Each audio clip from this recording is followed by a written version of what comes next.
Hello दोस्तों, स्वागतम हमारे यूट्यूब चैनल टारगेट ऑल जी के एजुकेशन में। दोस्तों, कौन बनेगा करोड़पति 2022 के आईवीआर कॉल आखिर में आ चुके हैं। सुबह के वीडियो में बताया था दोस्तों, आज 22 अप्रैल 2022 को ज़रूर आईवीआर कॉल आएगा। तो आ गया है दोस्तों आईवीआर कॉल। तो सारे क्वेश्चन, तीनों क्वेश्चन को देखेंगे दोस्तों इस वीडियो में, और साथ ही साथ जवाब देंगे तीनों क्वेश्चन का इम्पोर्टेंट पॉइंट के साथ आपको बताएंगे दोस्तों। ये है वीडियो हिंदी में। तो चलिए दोस्तों, ज़्यादा देर ना करते हुए वीडियो को स्टार्ट करते हैं। उससे पहले जिसने हमारे चैनल को अभी तक सब्सक्राइब नहीं किया है तो सब्सक्राइब कर लेना, पास में नोटिफिकेशन बेल आइकन को ऑन कर देना, ताकि ऐसी केबीसी के रिलेटिव टिप्स और अपडेट आपको मिलते रहे। तो चलिए पहले रिकॉर्डिंग का सुनते और क्वेश्चन का जवाब भी देंगे इम्पोर्टेंट पॉइंट के साथ। Please let me know the language in which you would like to continue this call. Hindi के लिए 1 दबाइए, press 2 for English. इस मोबाइल नंबर से केबीसी के लिए रजिस्टर किया गया है। मैं रजिस्टर करने वाले व्यक्ति से बात करना चाहती हूँ। यदि आपने रजिस्टर किया है तो 1 दबाइए। यदि आप अगले राउंड के लिए चुने जाते हैं तो आपको मई 2022 और जून 2022 के बीच ग्राउंड ऑडिशन के लिए यात्रा करनी होगी। क्या आप इस दौरान उपलब्ध रहेंगे? यदि हाँ तो 1 दबाइए, यदि नहीं तो 2 दबाइए। यदि आप ऑडिशन के बाद मुख्य दौर के लिए चुने जाते हैं तो आपको जुलाई 2022 और दिसंबर 2022 के बीच कुछ दिनों के लिए शूट के लिए मुंबई आना पड़ सकता है। क्या आप इस दौरान शूट के लिए उपलब्ध रहेंगे? यदि हाँ तो 1 दबाइए, यदि नहीं तो 2 दबाइए। कृपया अपना रजिस्ट्रेशन पूरा करने के लिए अब पूछे जाने वाले प्रश्नों के उत्तर दें। 9 अप्रैल 2022 तक पूर्ण वर्षों में अपनी आयु दर्ज करें। अपनी आयु बीप के बाद कीपैड पर टाइप करें। कृपया अपना जेंडर चुनें। यदि आप पुरुष हैं तो 1 दबाइए, यदि आप महिला हैं तो 2 दबाइए, यदि आप अन्य हैं तो 3 दबाइए। यदि आप ग्रेजुएट हैं तो 1 दबाइए, यदि नहीं तो 2 दबाइए। इनमें से कौन सी श्रेणी आपके कामकाज का सबसे अच्छा वर्णन करती है? अगर आप सरकारी कर्मचारी हैं या सशस्त्र बलों में हैं तो 1 दबाइए। यदि आप स्वनियोजित हैं या उद्यमी हैं तो 2 दबाइए। आईटी, बीपीओ या कानूनी अथवा वित्तीय सेवाओं के लिए 3 दबाइए। यदि आप शिक्षक, छात्र, शोधकर्ता या वैज्ञानिक हैं तो कृपया 4 दबाइए। क्या आप केबीसी हिंदी के पिछले किसी भी सीजन में हॉट सीट तक पहुंचे हैं? यदि हाँ तो 1 दबाइए, यदि नहीं तो 2 दबाइए। अब आपको 3 सवालों के जवाब देने होंगे। आपका पहला सवाल है, इनमें से कौन सी एक तारीख है जिस दिन पानीपत की लड़ाई नहीं लड़ी गई थी?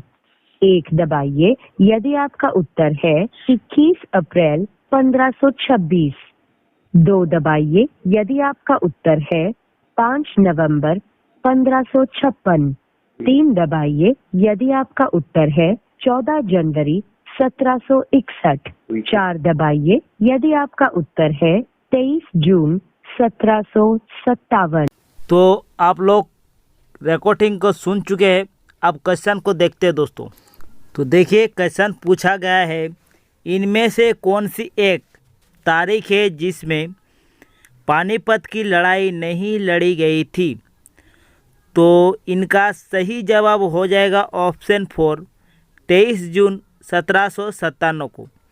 तो आपको प्रेस करना है ऑप्शन 4, फिर आपको पुष्टि करने के लिए 9 दबाने बोलेगा, तो आपको 9 दबाना है, तब आपका कंप्लीट हो जाएगा क्वेश्चन।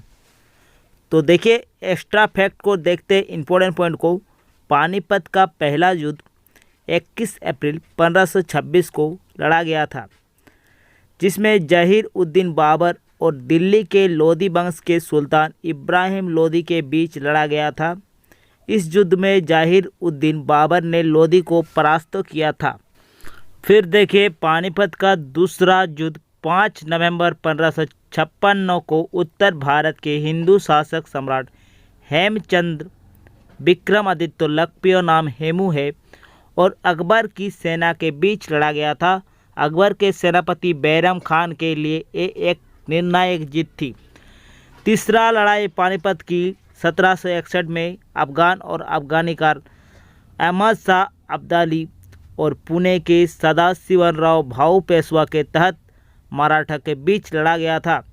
ये लड़ाई में अहमद शाह अब्दाली ने सदाशिवराव भाऊ को हराकर जीत ली थी।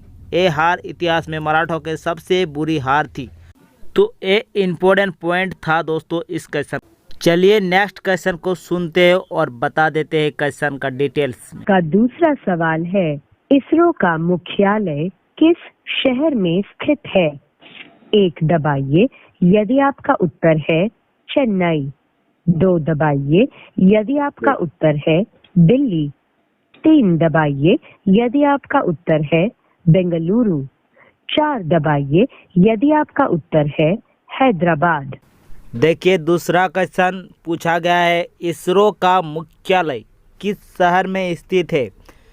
तो इनका सही जवाब है ऑप्शन 3 बेंगलुरु इनका सही जवाब है। आपको ऑप्शन 3 प्रेस करके पुष्टि करने के लिए 9 दबाने बोलेगा तो आपको 9 दबाना है। और देखिए इनका इम्पोर्टेंट पॉइंट देखते हैं। इसरो के फुल फॉर्म नेम है इंडियन स्पेस रिसर्च ऑर्गेनाइजेशन और हिंदी में भारतीय अंतरिक्ष अनुसंधान संगठन कहा जाता है। इनका स्थापित 15 अगस्त 1969 में हुई थी और इनका मुख्यालय बेंगलुरु कर्नाटक में है। वर्तमान में इसरो का नया चेयरमैन नियुक्त किया गया है। एस स्वामीनाथन इनका चेयरमैन है। और इसरो के पहले अध्यक्ष कौन थे दोस्तों? तो सर विक्रम साराभाई इसरो के प्रथम अध्यक्ष थे। तो ये ध्यान रखना दोस्तों, इम्पोर्टेंट पॉइंट आपको ग्राउंड ऑडिशन में काम आएगा, इसलिए आप लोग को इम्पोर्टेंट पॉइंट को जरूर ध्यान रखना। चलिए अंतिम क्वेश्चन को देखते हैं, नियरेस्ट टू आंसर को सुन लेते हैं दोस्तों। ये आपके लिए तीसरा और अंतिम प्रश्न है।